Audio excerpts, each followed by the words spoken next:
사도 바울은 에베소에서의 전도 여행을 마치고 지금 예루살렘으로 향하고 있습니다. 이 과정 가운데 두로라고 하는 것을 거쳤고 가이사라라고 하는 지역을 거쳤어요. 두로와 가이사라를 거치면서 그 지역에서 성도들이 성령의 감동을 받아서 사도 바울에게 권면합니다. 당신이 예루살렘에 가게 되면 소아시아와 유럽에서 그렇게 극렬히 반대하고 핍박을 했었던 유대인들을 그 예루살렘에서 또 만나게 될 것입니다. 거기서 그들이 당신을 그냥 두지 않을 것이고 반드시 죽임을 당하게 될 것입니다. 그러면서 예루살렘에 가는 것을 만류했어요. 근데 이 만류한 것은 다 성령의 음성을 듣고 성령의 감동을 받아서 그렇게 만류를 한 거예요. 오늘 성경 본문에 그렇게 나와 있습니다. 사도 바울도 이 사실을 이미 알고 있었어요. 여러분, 오늘 21장 앞에 있는 20장 22절과 23절에 보면 사도 바울이 이렇게 얘기합니다. 보라, 이제 나는 성령에 매여 예루살렘에 가고자 하는데 거기서 무슨 일을 당할는지 알지 못하노라. 오직 성령이 각성에 내게 증거하여 결박과 환난이 나를 기다린다 하시니. 결국 사도 바울도 성령에 매여서 예루살렘에 가는 것이고 오직 성령이 자신에게 환난과 결박이 있을 것이다 라고 하는 것을 알려주었다는 거예요. 성령의 음성은 동일하게 들었어요. 거기 가면 죽게 된다는 동일한 음성이죠. 그런데 행동은 둘로 나뉩니다. 가이사랴와 두로의 성도들은 가지 말라고 만류했고, 그러나 죽음이 있음에도 불구하고 사도 바울은 그 예루살렘 길을 강행하고 있다는 거예요. 두 가지가 명확하게 차이가 나죠. 여러분, 부활도 마찬가지입니다. 고린도전서 15장 4절 말씀에 보면 사도 바울이 고백합니다. 나에게도 부활하신 예수님이 찾아와서 내가 부활하신 예수님을 보았고 게바를 비롯한 12사도에게도 보이셨고 500여 명의 형제에게도 일시에 보이셨다라고 말씀하고 있어요. 제자들을 비롯해서 500명의 형제에게도 부활을 보여주셨다는 거예요. 여러분, 그 부활한 예수님께서 그 500여 명에게 너희들은 이 성을 떠나지 말고 머물러서 성령이 오시기를 기다리라고 말씀하셨죠. 여러분, 그러면 사도행전 2장에 나와 있는 마가의 다락방에는 500명이 머물러서 성령 충만함을 받았어야 되는데 거기에는 120명만 있었어요. 380명은 어디에 있는지 알 수 없었어요. 이것이 차이입니다. 여러분, 우리 공동체 안에도 그러면 안 되겠지만 둘로 나뉠 수가 있어요. 120명과 380명. 부활을 본 사람과 부활을 사는 사람이 다르고 성령의 음성을 들은 사람과 성령의 뜻에 따라서 사는 사람, 예배만 드리는 사람이 있고 예배를 삶으로 사는 사람이 있어요. 나 중심적으로 사는 신앙생활을 하는 사람이 있고 하나님 중심적으로 신앙생활을 하는 사람이 있죠. 분명하게 나뉘어요. 120명과 380명이 부활을 분명히 보고 주님의 말씀을 들었음에도 불구하고 기다리지 못했던 380명은 지금 어디 있는지 알 수 없어요. 여러분, 사도 바울은 성령의 뜻에 따라서 사는 사람이었어요. 거기 가면 죽습니다 라고 하는 그 만류에도 불구하고 성령께서 그렇게 죽는다고 분명히 말씀하셨습니다 라고 하는 두로와 가이사랴 성도의 만류에도 불구하고 사도 바울은 예루살렘을 향해서 나갔어요. 그 이유를 디모데후서 2장 9절은 이렇게 명확하게 말씀하고 있습니다. 복음으로 말미암아 내가 죄인과 같이 매이는 데까지 고난을 받았으나 하나님의 말씀은 매이지 아니하니라. 내가 가서 결박당하고 죽임당하는 것은 분명한 일이지만, 매임당하는 것은 분명한 것이지만 하나님의 말씀은 절대 매임당하지 않는다는 거예요. 사도 바울은 1차, 2차, 3차 전도 여행을 통해서 핍박이 있고 매임을 당했고 매를 맞고 많은 것이 있었지만, 그러나 그럼에도 불구하고 하나님의 말씀은 매임당하지 아니하고 널리 전파된 것을 그의 체험 속에 확실하게 알고 있었던 것이죠. 그래서 자신의 의지, 자신의 음성을 내려놓고 성령의 음성에 순종하는 것입니다. 성령의 뜻에 따라서 그는 그렇게 예루살렘 행을 강행하고 있는 거예요. 우리는 늘 성령의 뜻, 성령의 음성을 들으면 형통한 것, 좋은 것, 그런 것들을 생각하지만 바울에게 임하신 성령의 음성은 매임과 죽음이었어요. 그러나 그럼에도 불구하고 바울은 순종하였던 것이죠. 오늘 14절 말씀에 두로와 가이사랴 성도들의 권면을 듣지 않으면서 사도 바울이 이렇게 고백합니다. 우리가 주의 뜻대로 이루어지이다. 한마디로 얘기하면 하나님의 주권이 자신의 삶을 이끌고 계심을 고백하는 거예요. 내가 내 삶을 내 의지대로 이끌어가는 것이 아니라 하나님의 주권이 나의 삶을 이끌고 계시다라고 하는 신앙의 고백이 우리가 주의 뜻대로 이루어지이다 라고 고백하는 것이죠. 여러분, 예루살렘으로 가는 길을 만류하는 두로와 가이사랴 성도들에게 사도 바울은 또 한 가지 예루살렘으로 가야 되는 명확한 이유를 13절에 말씀하고 있습니다. 13절에 여러분이 어찌하여 울어 내 마음을 상하게 하느냐, 나는 주 예수의 이름을 위하여 결박당할 뿐 아니라 예루살렘에서 죽을 것도 각오하였노라. 여기 보면 나는 주 예수의 이름을 위하여 예루살렘에 간다는 거예요. 여러분, 표면적으로 나타나 있지 않지만 이 사도행전뿐만이 아니라 사도 바울의 서신서 이곳저곳을 읽어보면 사도 바울이 굳이 이렇게 예루살렘을 가려고 했었던 이유 중에 하나는 예루살렘 교회가 기근으로 말미암아서 그 성도들과 교회가 큰 어려움을 당하고 있다는 소식을 이방 교회 성도들이 들은 거예요. 그래서 이방 교회 성도들이 헌금을 모은 거예요. 구제 헌금을. 예루살렘 교회의 성도들을 위해서 소아시아에서 유럽에서 모아진 그 헌금들을 모아서 이 구제 헌금을 가지고 예루살렘 교회 성도들에게 전해야 되기 때문에 예루살렘 교회를 갔던 거예요. 그것도 역시 주 예수의 이름을 위한 것이죠. 왜 그렇게 구제 헌금을 가서 전하려고 했을까? 예루살렘 교회와 이방인 교회는 하나이기 때문에 그렇습니다. 유대인들과 이방인은 하나이기 때문에 그렇습니다. 로마서 10장 12절 말씀에 보면 유대인이나 헬라인이나 차별이 없음이라. 한 분이신 주께서 모든 사람의 주가 되사 그를 부르는 모든 사람에게 부요하게 하시도다. 여기 보면 차별이 없다 라고 말씀하고 있어요. 골로새서 3장 11절 말씀에도 헬라인이나 유대인이나 할레파나 무할레파나 야만인이나 수구디아인이나 종이나 자유인이나 차별이 있을 수 없나니 이렇게 말씀하고 있습니다. 갈라디아서 3장 28절 말씀에도 유대인이나 헬라인이나 종이나 자유인이나 남자나 여자나 다 그리스도 예수 안에서 하나다라고 말씀하고 있어요. 여러분, 그 시대에 인간에 대한 차별이 얼마나 심했으면 성경 이곳저곳에 차별이 없다, 예수 그리스도 안에서 모두가 하나다라고 말씀하고 있겠어요. 사회에 나가보면, 직장 생활을 하다 보면 이 시대의 사람들은 세상에 온통 차별이 가득한 것을 그는 몸소 경험했던 것이죠. 로마인들은 자신을 제외한 나머지 사람들을 다 종으로 여겼어요. 유대인들은 자신을 제외한 나머지 사람들을 이방인 짐승처럼 여겼어요. 그런데 교회에 가면, 예배당에 가면 하나님 안에서 모든 사람이 하나님의 백성이고 동등하고 하나님의 형상으로 지음받은 차별이 없는 모든 형제요 자매인 모습을 교회 공동체 안에서 이루어지고 있었다는 거예요. 세상이 그것을 보았다는 거예요. 세상에서는 전혀 경험할 수 없는 그러한 것을 교회에서 보았다는 거예요. 그것을 통해서 교회 안에서 하나님의 나라가 이루어진 것을 세상 사람들이 보게 됨으로 인해서, 세상과 다른 무엇을 보게 됨으로 인해서 복음이 온 세상에 더 크게 펼쳐진 것이죠. 여러분을 통해서 한 영혼이 예수를 믿느냐 안 믿느냐가 결정된다는 거예요. 여러분, 세상이 경험할 수 없는 것을 이 시대 사람들이 경험했어요. 세상은 온통 차별이었었는데, 인간 취급을 하지 않았는데, 근데 그들이 교회 예배당에 나가니까 인간의 대접을 받고 차별이 없는 하나님의 나라의 모습을, 하나님 나라의 질서를 보게 된 것이죠. 사도 바울은 그것을 위해서 죽음을 각오하고 예루살렘에 간 거예요. 이방인들, 인간 취급하지 않았었던 그 이방인들이 교회가 모았었던 헌금을 유대인들이 모여있는 예루살렘 교회에 전달하기 위해서, 예루살렘 교회나 이방인 교회나 하나인 것을 보여주기 위해서 죽음을 각오하고 거기에 간 거예요. 그러나 더 본질적인 근본적인 이유는 오늘 성경에 말씀하고 있는 것처럼 주 예수의 이름을 위하여라고 하는 거예요. 여러분, 이것을 다른 표현으로 하면 사도행전의 주제인 하나님 나라를 위해서입니다. 사도행전의 주제는 하나님 나라입니다. 이것을 다른 표현으로 이야기하면 주 예수의 이름을 위하여예요.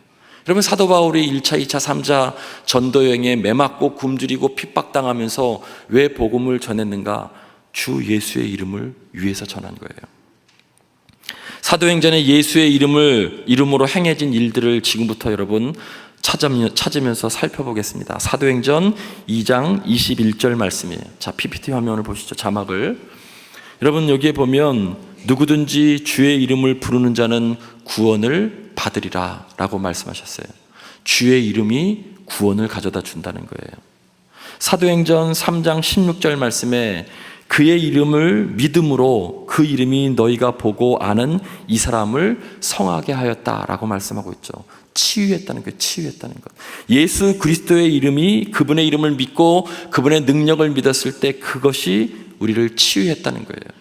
사도행전 4장 10절 말씀에도 너희와 모든 이스라엘 백성들은 알라. 너희가 십자가에 못 박고 하나님이 죽은 자 가운데서 살리신 나사렛 예수 그리스도의 이름으로 이 사람이 건강하게 되어 너희 앞에 섰느니라.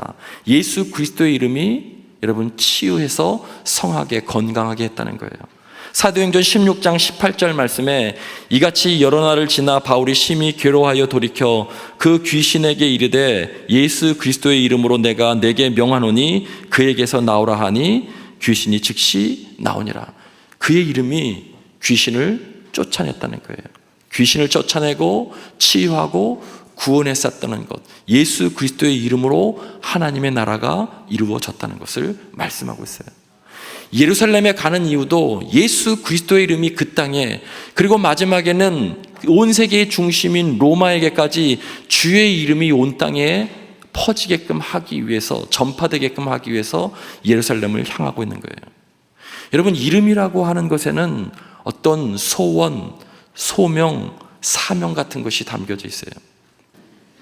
여러분, 아브라함도 원래 이름은 아브라함이 아니라 아브람이었어요. 사라의 이름도 원래는 사라가 아니라 사레였어요. 근데 하나님이 이름을 바꿔주시죠. 그 안에는 하나님의 마음, 그리고 아브라함에 대한 사명과 소명, 부르심이 있는 거예요. 그래서 이름을 바꿔주신 거예요. 가나안 땅에 너가 정착하고 너의 자손이 정착함으로 이 가나안 땅이 하나님 나라가 되기를 열망하는 하나님의 마음, 그 마음이 담겨져서 아브라함 그리고 사라로 이름을 바꿔준 것이죠. 아브라함과 사라의 사명도 정체성도 하나님의 마음도 그 안에 담겨져 있는 거예요.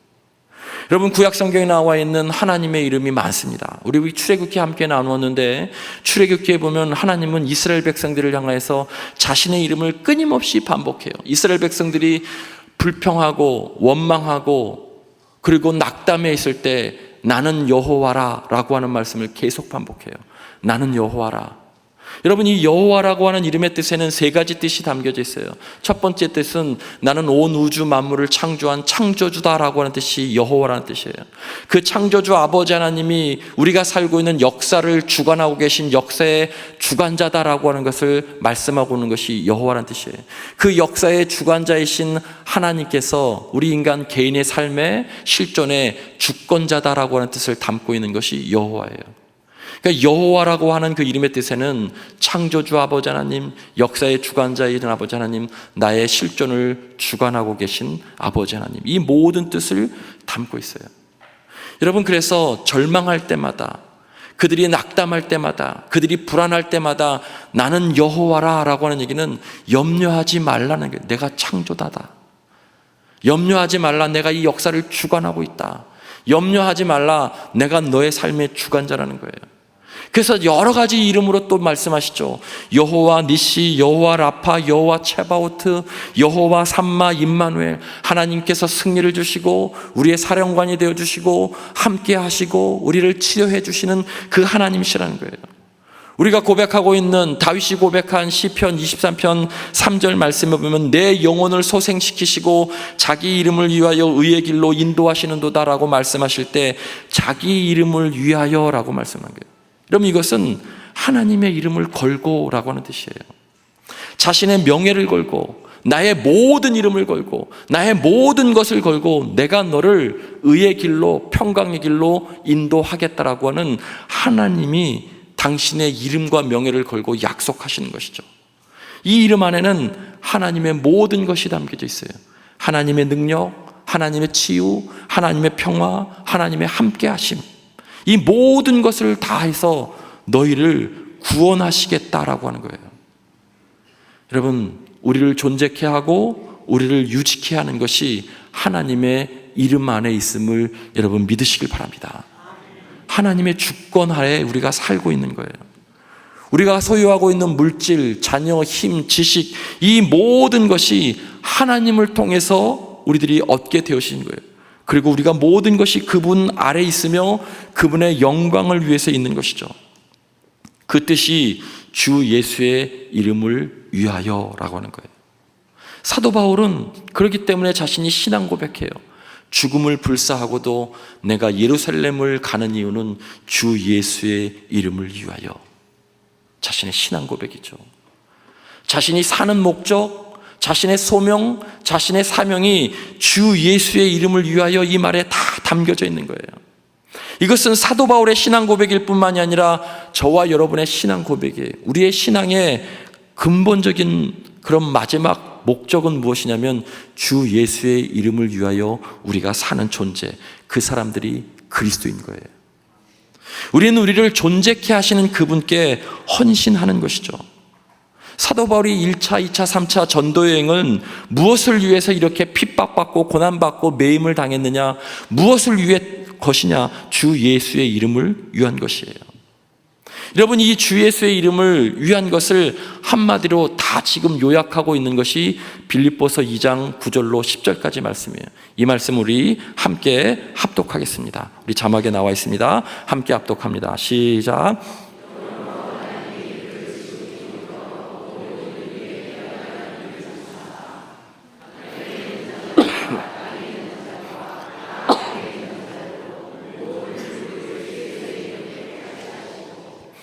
모든 입으로 예수 그리스도를 주라 시인하여 하나님 아버지께 영광을 돌리게 하셨느니라. 아멘.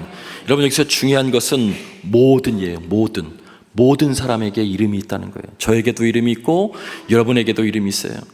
여러분, 모든 사람에게 이름이 있다라고 하는 것은 사명이 있고 소명이 있고 그 사람에게 가지고 있는 그 무엇인가가 있어요. 힘도 있고 그리고 재력도 있고 또 어떤 사회적인 위치도 있다는 것이죠. 그러나 그 모든 이름이 다 주 예수의 이름 앞에 무릎을 꿇게 되는 것, 그것이 하나님의 나라인 거예요. 여러분, 모든 사람들이 다 이름을 가지고 있지만 그 이름이, 모든 이름이 여러분 주 예수의 이름 앞에 무릎을 꿇고 모든 입으로 예수 그리스도를 주라 시인하는 것, 그래서 하나님 아버지께 영광을 돌리게 하는 것, 그것이 그리스도인이 이 땅을 사는 목적이라는 거예요. 그래서 예수 그리스도의 이름은 모든 이름 위에 뛰어난 이름인 거예요. 여러분이 그 이름을 믿는 것입니다. 하나님 나라의 통치가 이루어진다라고 하는 것은 하나님의 이름이 높임을 받는 모든 자리를 의미하는 거예요. 누구를 통해서요? 우리를 통해서. 우리의 언어, 우리의 생각, 우리의 삶의 방식, 우리의 직장의 생활, 우리의 가정의 생활을 통해서 우리의 삶의 모든 자리에서 하나님의 이름이 높임을 받는 곳, 그것이 통치를 받는 것이고 그것이 하나님의 나라예요. 여러분, 그것이 신앙생활의 본질이고 목적입니다. 우리가 주권 아래, 하나님의 주권 하에 있다는 거예요. 여러분, 이것을 자꾸 훈련하고 교육했던 것이 광야예요. 여러분, 광야와 가나안을 대하는 이스라엘 백성들의 삶의 태도는 확연한 차이가 있었어요. 이스라엘 백성들이 비록 광야에서 원망하고 불평하고 불안해했지만 그러나 그들은 때에 따라서 모세의 지도에 따라서 다시 회개하고 하나님 앞에 나와서 예배했어요. 성막을 짓고 성막을 찾아서 예배했어요. 비록 불평하고 원망하고 불안해했지만 종국에는 예배했어요. 그런데 가나안에 들어가서는 풍요 앞에서 예배하지 않았어요. 신명기 8장 12절부터 18절까지 말씀해 보면 2세대 이스라엘 백성들을 앞에 세워두고 가나안에 들어가기 전에 모세가 그들에게 이야기합니다. 너희들 가나안에 들어가면 절대 여호와의 은혜를 잊지 말라. 그러면서 이렇게 말씀하죠. 내가 먹어서 배부르고 아름다운 집을 거기에서 짓고 거주하게 살게 될 것이다. 너희 소와 양이 번식하게 될 것이다. 너의 은금이 증식하게 될 것이다. 너의 소유가 풍부하게 될 것이다. 그때 너희가 가난해서 너희 마음에 이르기를 이렇게 얘기할 것이다. 내가 능력이 있어서 내 손의 힘으로 이 재물을 얻었다 라고 그렇게 말하게 될 것이다. 너희들 그때 조심하고 기억해라. 하나님께서 내게 재물을 얻을 능력을 주셨기 때문이니라. 가나안에서는 비록 불평하고 원망했지만 다시 하나님께 돌아와서 예배했지만 이스라엘 백성들이 가나안의 풍요를 얻게 되면서 하나님께 돌아와 예배하지 않고 풍요를 섬기고 우상을 섬겼던 거예요. 여러분, 물질이 그래서 그렇게 무서운 것입니다. 예수님이 그래서 하나님과 물질을 겸하여 섬길 수 없다고 말씀하신 이유가 바로 여기 있어요. 여러분이 정말 진짜 신앙생활을 하려면 이 질문에 답을 할 수 있어야 돼요. 내가 물질이 내 삶을 인도하고 있는지 하나님이 내 삶을 이끌고 있는지. 물질 앞에서, 물질의 어려움 앞에서 그때 묻고 답할 수 있어야 된다는 거예요. 내 삶의 주인이 물질인지 하나님인지. 내 삶의 주인이 물질인지 하나님인지. 내 삶을 이끌고 있고 내가 추구하고 있는 것이 물질인지 하나님인지 명확하게 답하지 못하면 신앙생활은 할 수 없는 거예요. 여러분, 거기에 답하지 않으면 어떤 신앙생활도 본질적으로 할 수 없는 거예요. 여러분, 스스로 답해 보십시오. 여러분의 삶의 주인이, 여러분이 추구하고 있는 것이, 여러분이 예배하고 있는 것이 물질입니까? 하나님입니까? 대단히 무서운 말씀이죠. 누가 우리의 주인이고 누가 우리의 왕인지, 누가 내 생명의 주권자인지 철저하게 묻고 답할 수 있는 그 답이 있을 때 믿음은 성장하는 거예요. 그때 헌신할 수 있는 거예요. 그것이 주 예수의 이름을 위하여라는 거예요. 한국 초기에 평양을 한국의 예루살렘이라고 그렇게 불렀습니다. 그 당시 평양 안에는 기독교인들이 10%도 채 되지 않았어요. 그런데 모든 상점들이 주일날만 되면 다 문을 닫았어요.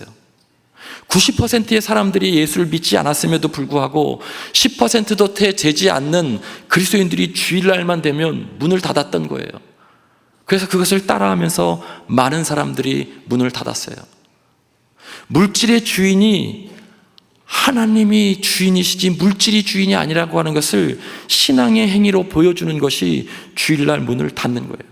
가장 장사가 잘 되는 날,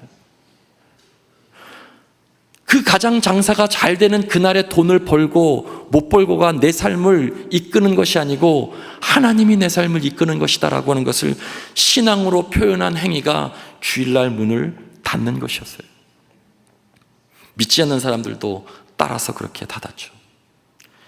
사랑하는 성도 여러분, 내 삶의 모든 자리에서, 우리의 모든 자리에, 삶의 모든 자리에서 하나님의 통치, 그분의 이름을 높이시는 삶을 살게 되기를 주의 이름으로 간절히 축원을 드립니다.